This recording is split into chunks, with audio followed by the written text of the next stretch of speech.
Our honorary graduate today is a musician who performed at Glastonbury 4 years ago, wearing a dress made of Boots Advantage cards.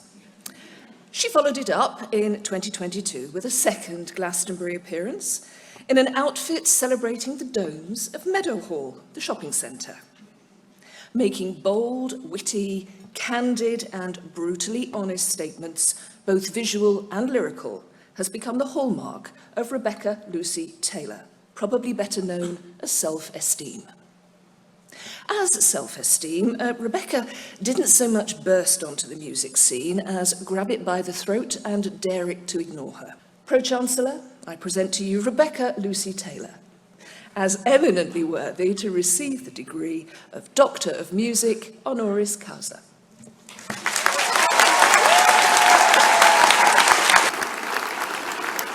I admit you to the degree of Doctor of Music honoris causa. Thank you. Well done.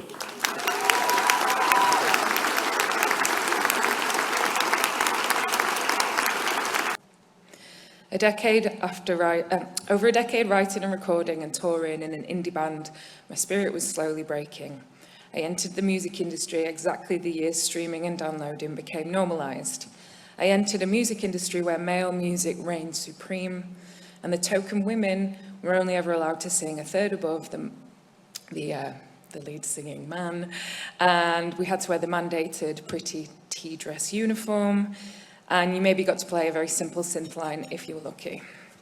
I continuously bit my tongue, allowed tour managers, sound engineers and record label execs to treat me as nothing more than decoration. The whole time knowing that I had this fire inside me. I had talent and the drive and I had a lot to say. So I started my solo project, Self Esteem, which at the time I thought was just a cool artist name, but over the last 7 years, it has been exactly what standing up for myself, staying true to my vision and never compromising has given me. Every time I wasn't quiet just to keep the peace. Every time I said no when I really meant no. Every time I didn't let a sound engineer assume I wouldn't be playing the drum kit. Every time I let my emotions show, every time a bloke online attacked my appearance and I accepted that he is just a product of his lived experience and to reply would be futile.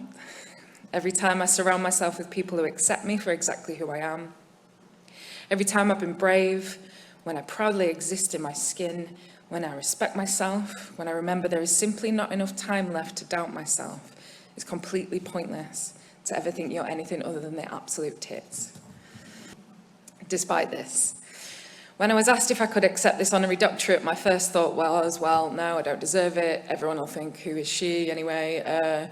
She never went to uni. And when I was watching celebrity honorary doctorate speeches on YouTube, and I found myself getting very nervous about it because I'm not Beyonce or Stanley Tucci or Michelle Obama or James Blunt. So what will I say in a speech?